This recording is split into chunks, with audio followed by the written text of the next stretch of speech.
Follow us to stay updated on debates, discussions, facts, and tips about health. Click on the subscribe button and the bell icon for latest updates.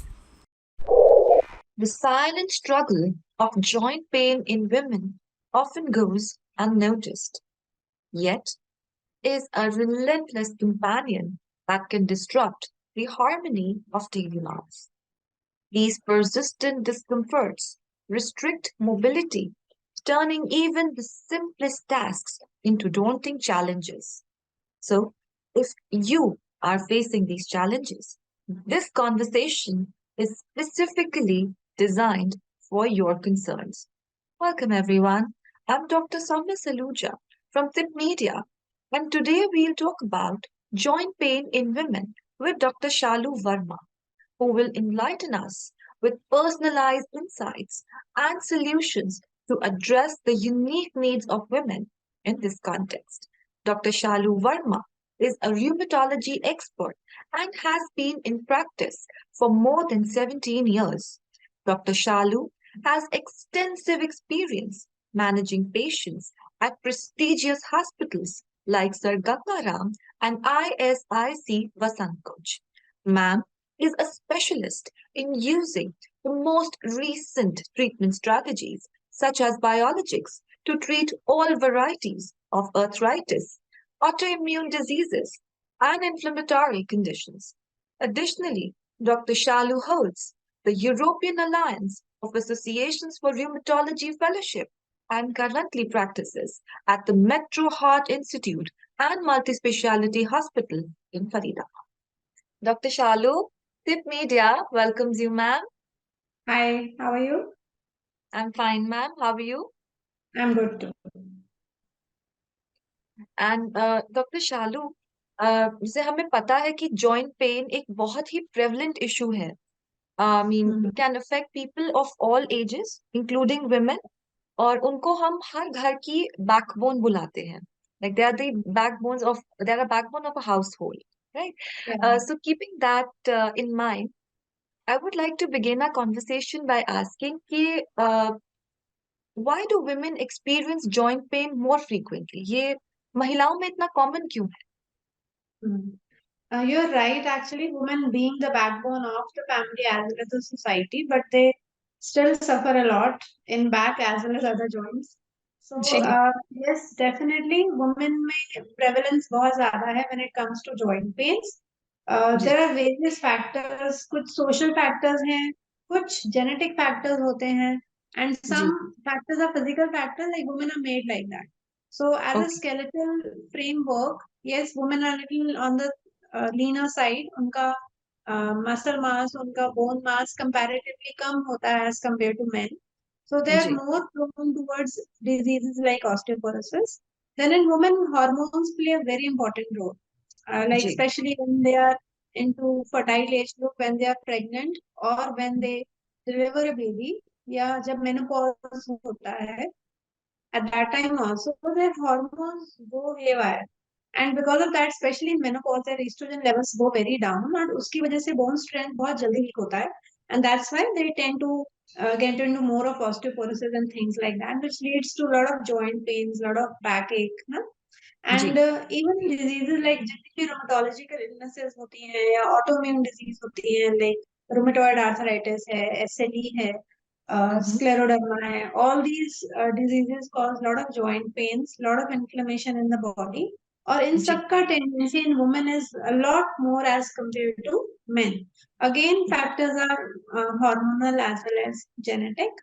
And बहुत हम्म से social factors भी हैं, like in every society we tend to see that women are they are the category जो खुद भी अपना ध्यान नहीं रखते हैं. When it comes to diet, when it comes to exercise, their main criteria is only to take care of the family. And even family members and the society is not really into women health. So yes, women health, physical as well as reproductive health, इस पे बहुत ज्यादा ध्यान देना चाहिए. And ये आजकल एक बहुत बड़ा it's the topic ना, health topic of concern, जिसपे हम बहुत सारे physicians, बहुत सारे doctors काम भी कर रहे जी मैम अभी जैसे आपने बताया कि women का जो इन जनरल बॉडी फ्रेमवर्क है वो कंपैरेटिवली थोड़ा लीनर है तो हम्म so this brings in a very important question to my mind. इसके क्या हम्म जॉइंट पेन में कोई डिफरेंसेस है विमेन जो रूरल एरियाज में रहती हैं और जो अर्बन एरियाज में रहती हैं?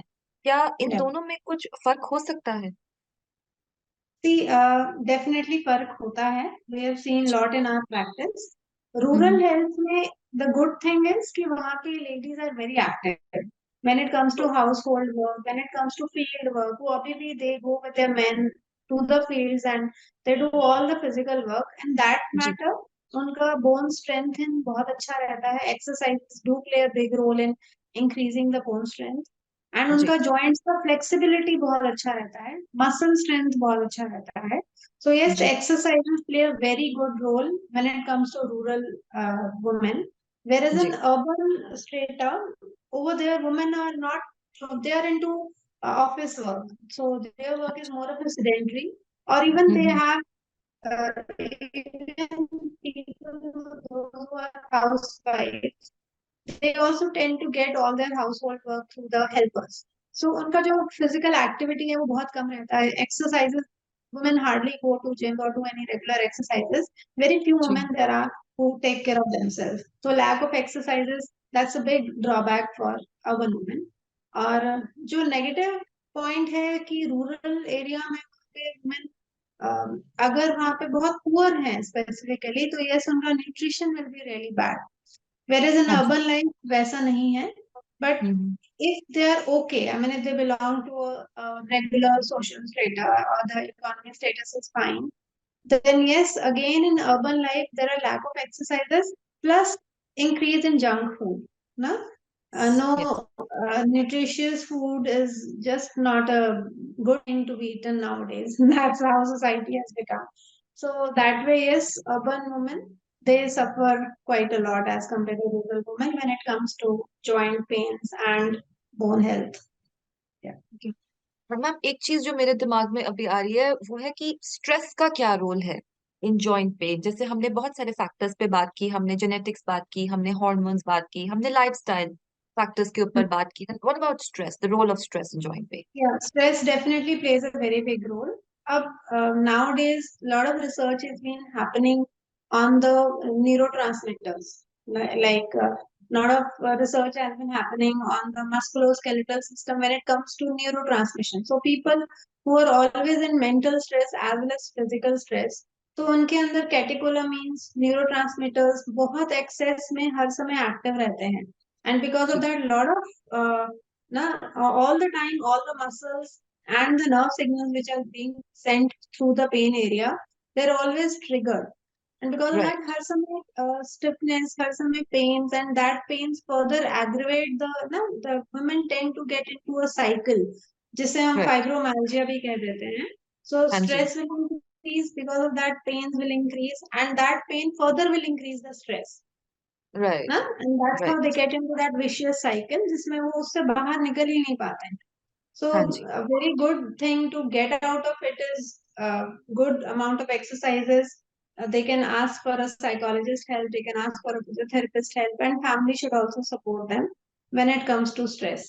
And even stress ज्यादा होने से stress hormones भी release होते हैं जैसे cortisol, that again plays a very important role in increasing the joint pain. So yes, stress plays a very important role. Right. तो मैम ऐसे केसेस में की वार्निंग साइंस जिनका कि औरतों को या महिलाओं को ध्यान रखना चाहिए, जो इंडिकेट करे कि उनको जॉइंट पेन का प्रॉब्लम ट्रिगर हो रहा है या स्टार्ट हो रहा है, and this is the time that they should seek medical attention for their problem और their joint pain. Okay. So when it comes to autoimmune diseases या आर्थराइटिस, जैसे रोमेटॉइड आर्थराइटिस होता है, उसके बहुत क्लासिकल फीचर्स होते हैं.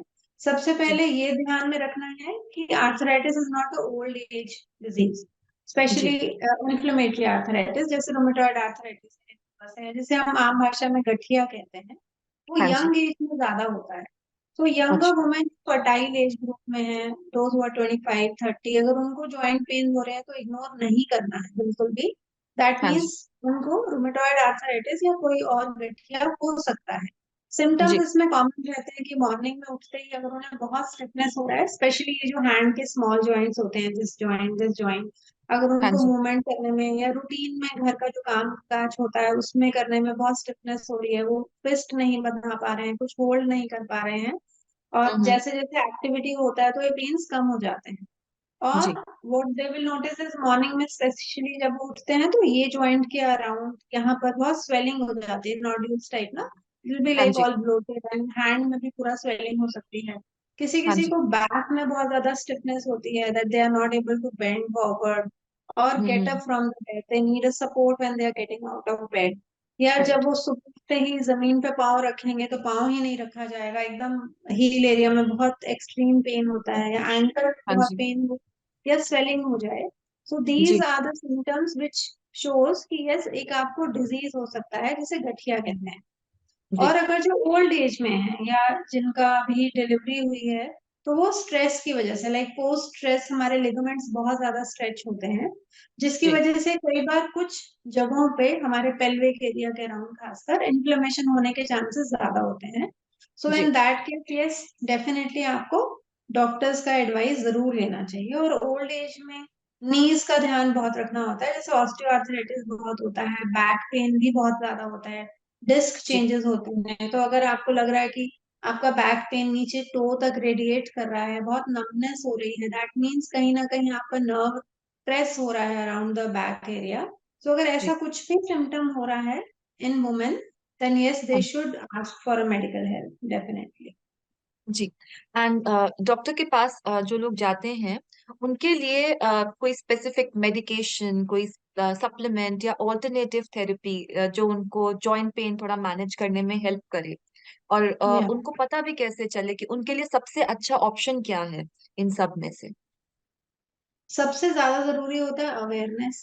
सबसे जी। पहले तो आपको पता होना चाहिए कि अब हमें जाना है डॉक्टर के पास, जैसे मैंने जी। आपको सिम्टम्स बताए। अगर इनमें जी। से कुछ भी ऐसे सिम्टम्स हो रहे हैं तो आपको प्रेफरेबली रूमेटोलॉजिस्ट को दिखाना चाहिए, जो जी। गठिया के लिए देखते हैं या जोड़ों के लिए देखते हैं। जी। देन आपको डाइट पे डेफिनेटली ध्यान रखना है। आप घर का जी। भी ध्यान रखिए कि आप calcium rich, protein rich diet लीजिए। मार्केट जी। में बहुत ज्यादा सप्लीमेंट्स हैं जो आपको रैंडमली ऐसे कोई भी सप्लीमेंट उठा के नहीं खाना है। जी। विटामिन डी समथिंग जिसका डेफिशिएंसी इंडिया में ऑलमोस्ट सबको होता है। सो आपको जी। विटामिन डी सप्लीमेंट जरूर लेना चाहिए जो इजीली अवेलेबल रहते हैं, बट वो भी आपको अपने डॉक्टर के प्रिस्क्रिप्शन पर ही लेना चाहिए, not on your own. Then जी। यस, अगर आपको कोई भी डिजीज है, जैसे सपोज हाइपोथायराइडिज्म है, डायबिटीज है, ब्लड प्रेशर है, या कोई भी ऑटोइम्यून डिजीज है, या गठिया है, आर्थराइटिस है, अगर ऐसे कुछ भी डिजीजेस हैं तो इनके लिए स्पेसिफिक मेडिसिन रहती हैं, और मेडिसिन को लेना बहुत जरूरी है, बिकॉज ये सभी डिजीजेस आपके जॉइंट्स में, आपके बोन हेल्थ पे इफेक्ट करेंगी। सो वो जो जी। एक बेसिक कोमोर्बिडिटीज होती हैं, कुछ डिजीजेस होती हैं, उनका कंट्रोल होना बहुत ज्यादा जरूरी है। जी। Apart from these, yes, there are a lot of nutritional supplements, जिसमें प्रोटीन सप्लीमेंट्स भी हैं, कैल्शियम सप्लीमेंट्स भी हैं, विटामिन डी सप्लीमेंट्स हैं। कुछ विटामिन हैं जो हमारी बॉडी में डेफिशिएंट हो जाते हैं, जैसे फोलिक एसिड है, विटामिन B12 है, मिनरल्स हैं जैसे जिंक है, ये जी। सब। I personally don't suggest lot of supplements. मुझे लगता है कि अगर हम अच्छे से बैलेंस डाइट लें, जैसे हमारे बूढ़े बुजुर्ग पहले लिया करते थे, जिसमें घर का खाना रहता था, पूरा बैलेंस्ड होता था, घी जरूर लेना चाहिए थोड़ा बहुत, सभी जी। तरीके की ग्रीन वेजिटेबल्स लेने चाहिए, ड्राई फ्रूट्स हैं, मिल्क प्रोडक्ट्स हैं, चीज है, एंड सनलाइट डेफिनेटली। जी। तो अगर आप जी। ये सब चीजों का ध्यान अच्छे से रखते हैं, एक अच्छी बैलेंस डाइट लेते हैं, तो प्रैक्टिकली सप्लीमेंट्स की जरूरत बहुत ज्यादा होती नहीं है। अनटिल जी। अनलेस इन सम केसेस यस देना भी पड़ता है, तो हमें देना चाहिए। वुमेन जी। स्पेशली अगर वो मेनोपॉजल एज में आ रही हैं तो उनका कैल्शियम इंटेक डबल होना चाहिए जितना नॉर्मली वो लेते हैं, और प्रोटीन इंटेक भी ज्यादा होना चाहिए क्योंकि मसल लॉस भी होता है। And ji. अबव ऑल, ये सब चीजें बॉडी में एसिमिलेट या बॉडी यूज तभी करेगी अगर आप बॉडी को यूज करेंगे खुद से। तो physical exercises has to be the priority. जी। आपका जो भी डेली रूटीन चल रहा है, किसी भी तरीके की exercise has to be the priority. तो अदर जी। Then the doctors which they prescribe medicine, इन सब चीजों का भी आपको बहुत ध्यान। And ma'am, what can women actually do to proactively manage and prevent this joint pain? considering factors like you just mentioned, the hormonal phase of menopause, and of course the genetic factors, and of course the lifestyle Hmm. choices. Are there any Hmm. preventive strategies that they can always adopt or follow? Yes, definitely. Prevention is actually the main thing that we should always look for. अब जैसे हम्म, जो छोटी बच्चियां हैं, young age की हैं, जो जी 13 years से शुरू हो जाता है उनका puberty. So from ji that age only, we should always inculcate this in the kids कि regular yoga, exercises, stretching जरूर करना चाहिए. हर जी joint की flexibility is very very important. और कुछ जी जॉइंट्स का वेट एंड टियर बहुत ज्यादा होता है, स्पेशली अगर वेट गेन बहुत ज्यादा हो जाए तो राइट वेट नहीं बढ़ना चाहिए. We should all check on our weight definitely, specially women, क्योंकि वुमेन हम्म का बोन स्ट्रेंथ इतना ज्यादा नहीं है, फ्रेम शॉर्ट रहता है, उसमें अगर बहुत ज्यादा एक्सेस वेट आ जाएगा तो जो हमारे वेट बेयरिंग जॉइंट्स हैं, जैसे एंकल है, नी है, जो हमारा पूरा बॉडी का वेट उठाते हैं, उन पे बहुत ज्यादा लोड पड़ता है. And most of the women you would have seen है ना ऑन द रोड, सब ऐसे लटका लटका के रगड़ रगड़ के चल रहे होते हैं, नीज बहुत ज्यादा पेनफुल होता है. उसका हाँ जी कारण ये है वेयर एंड टेयर बहुत ज्यादा होना. सो जी थोड़ा time, specially when they get into 40s के आसपास, at that time they should try not to sit on Indian laboratories. घरों में इंग्लिश लैबोरेटरीज ही यूज होनी चाहिए. देन जो हम बहुत ज्यादा आलती पालती लगाकर बैठते हैं वो बैठ सकते हैं, बट बहुत एक्सेस में नहीं, बहुत देर तक नहीं. तो उससे वेयर एंड टेयर ज्यादा होता है. स्टेयर्स उतरना चढ़ना मिनिमल रखिए after the age of 40, not कि हम रेगुलरली बहुत ज्यादा स्टेयर्स उतरना चढ़ना कर रहे हैं. देयर आर अदर एक्सरसाइजेस जो हम हार्ट के लिए अच्छी कर सकते हैं. जी वॉकिंग इज रियली गुड. अपना हाँ जी फुटवेयर का हमेशा ध्यान रखिए. फुटवेयर लोग बहुत ज्यादा wear anything what ever comes. आप देखिए आपके फुट में कोई पहले से डिफॉर्मिटी तो नहीं है, जैसे किसी किसी को फ्लैट फुट होता है. अगर कुछ ऐसा डिफॉर्मिटी है तो उसका फुट करेक्शन इजी होता है बाय यूजिंग गुड फुटवेयर. वो पहन सकते हैं. स्पोर्ट्स शूज ज्यादा यूज करने चाहिए. अर्बन एरिया में बहुत वुमेन बहुत ज्यादा हील्स पहनते हैं, so preferably avoid that. Wear hmm more of sports shoes, more of comfortable shoes. क्योंकि अगर आपका फुटवेयर अच्छा रहेगा तो नीज पे जोर नहीं पड़ता, नीज का वेयर एंड टेयर नहीं होता है. जी एंड या regular exercises and good diet, these are the thing. और अगर कभी भी आपको अर्ली फेजेस में ही लग रहा है कि कुछ भी डिजीज हो सकता है या कोई जॉइंट में इश्यू हो सकता है, तो उसको जितना जल्दी आप डॉक्टर के पास जाकर उसका ट्रीटमेंट लेंगे उतना अच्छा आउटकम अच्छा आएगा फॉर द फ्यूचर. So जी yes, these are the preventive measures that we should look for. जी Yeah. जी मैम। और आपने अभी बताया कि अपना ध्यान रखने के लिए सबसे जरूरी चीज है किसी भी महिला के लिए है awareness, right ma'am? Yeah. So how can enhance health literacy? It can be Mm-hmm. leveraged to raise awareness about joint pain in women, which could actually Mm-hmm. empower them, to make Yeah. informed decisions अपनी खुद की health के लिए। Hmm. So you're doing a very big, you're playing a very big role in that. आपका आपका जैसे programme है, इस माध्यम से ऐसे और बहुत सारे प्रोग्राम्स होने चाहिए जो हेल्थ टॉपिक्स पर बात करें. Now we ji should not be just sitting in front of social media just ना swiping on things. या जी हमें कुछ ना कुछ हेल्थ अवेयरनेस के लिए we should be looking for some health tips. So बहुत जी सारी अच्छी हेल्थ मैगजीन्स हैं. आजकल जी न्यूज़पेपर में भी हेल्थ सेक्शन आता है जिसमें जी अच्छी चीजें दी होती हैं. आपको कुछ ना कुछ अपने हेल्थ रिलेटेड जरूर मिलेगा. और जी थोड़ा सा ध्यान जरूर रखना है जब भी हम like whenever we buy a mobile phone, हम लोग की टेंडेंसी होती है हम 10 मोबाइल फोन्स देखते हैं, हम फिर जो बेस्ट लगता है वो लेते हैं. बट जी अगर हमें कोई डिजीज है, सपोज रूमेटॉइड आर्थराइटिस है, we don't bother to see कि हमें इस डिजीज के लिए किसको दिखाना चाहिए. We just randomly people just go to any doctor nearby and show. So जी that is lot of negligence हमारी तरफ से हमारी बॉडी को लेकर.